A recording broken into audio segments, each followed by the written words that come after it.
Hello दोस्तों, मेरा नाम मोहम्मद आलम। आज हम कुछ इंटरनेशनल खबरों पर चर्चा करेंगे। तो सबसे पहले हम आपको अमेरिका की खबर बताते हैं।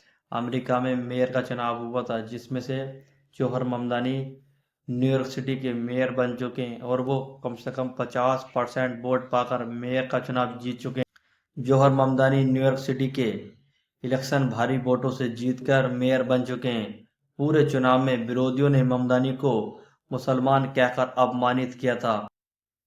न्यूयॉर्क सिटी में कम से कम सबसे ज़्यादा ईसाई धर्म, कम से कम 59% ईसाई धर्म है और यहूदी धर्म 8% है। मुस्लिम धर्म के जो लोग रहते हैं वो 4% और हिंदू समुदाय के जो लोग रहते हैं वो 2%। फिर भी जौहर ममदानी न्यूयॉर्क सिटी का चुनाव जीत चुके हैं। इसके बावजूद भी जौहर ममदानी को 50.4% वोट मिले हैं। दूसरी पार्टी ने जौहर ममदानी के मुकाबले काफ़ी खर्चा किया था। कॉरपोरेट जगत ने जौहर ममदानी को हराने के लिए $22 मिलियन से ज़्यादा खर्च किया था। इसके बावजूद भी हरा नहीं पाए, कारण जौहर ममदानी ने न्यूयॉर्क की आम जनता पर वादा किया था मेयर बनकर वो बढ़ते हुए मकानों के किराए पर पाबंदी लगा देंगे। आम लोगों के लिए न्यूयॉर्क में 2 लाख सस्ते अपार्टमेंट बनाएंगे और 1 घंटे की मजदूरी $30 करेंगे। जौहर ममदानी ने न्यूयॉर्क सिटी के आम लोगों से ये वादा किया था, अगर मैं न्यूयॉर्क सिटी का मेयर बन जाता हूँ और मैं जीत जाता हूँ तो मैं बढ़ते हुए किराए को कम करूँगा।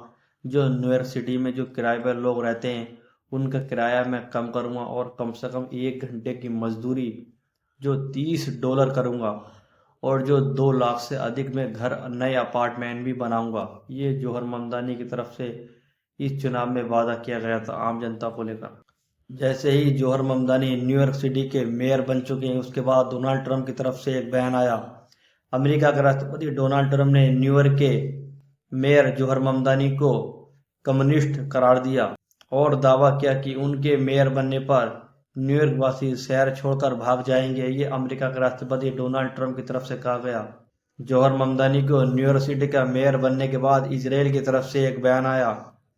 इसराइल ने कहा कि ईरान और रूस ममदानी को न्यूयॉर्क का मेयर बनाने के लिए काफ़ी प्रयास कर रहे थे। न्यूयॉर्क की वोटिंग मशीनों में बड़ी हेराफेरी की संभावना है, ये इसराइल की तरफ से आरोप लगाया गया। इजरायली लड़ाकू विमानों ने लेबनान में कई हवाई हमले किए। हिजबुल्लाह के नाम पर इसराइल लेबनान पर हमले करता रहता है। इसराइल ने दक्षिण लेबनान में हमला करने से पहले 2 इमारतों पर बमबारी करने से पहले उन्हें खाली करने का नोटिस जारी किया। इसराइल और हिजबुल्लाह के बीच तनाव तेजी से बढ़ रहा है। उधर गाजा की तरफ चलते हैं। गाजा में जितने भी इसराइल ने हवाई हमले किए हैं, जितने भी गाजा में इमारतें नष्ट की गई हैं, गाजा स्वास्थ्य मंत्रालय की रिपोर्ट के अनुसार कम से कम 10,000 लोग गाजा के मलबे के नीचे अभी भी दबे हुए हैं। ये गाजा स्वास्थ्य मंत्रालय की रिपोर्ट के अनुसार। उधर सीरिया की तरफ चलते हैं। सीरिया में दमिश्क जो सीरिया की राजधानी है, उसके निकट अमेरिका एक एयरबेस पर कब्जा करने की योजना बना रहा है ताकि ईरान पर निगरानी की जा सके। इस रिपोर्ट में फिर कोई नई रिपोर्ट के साथ हाजिर होते हैं।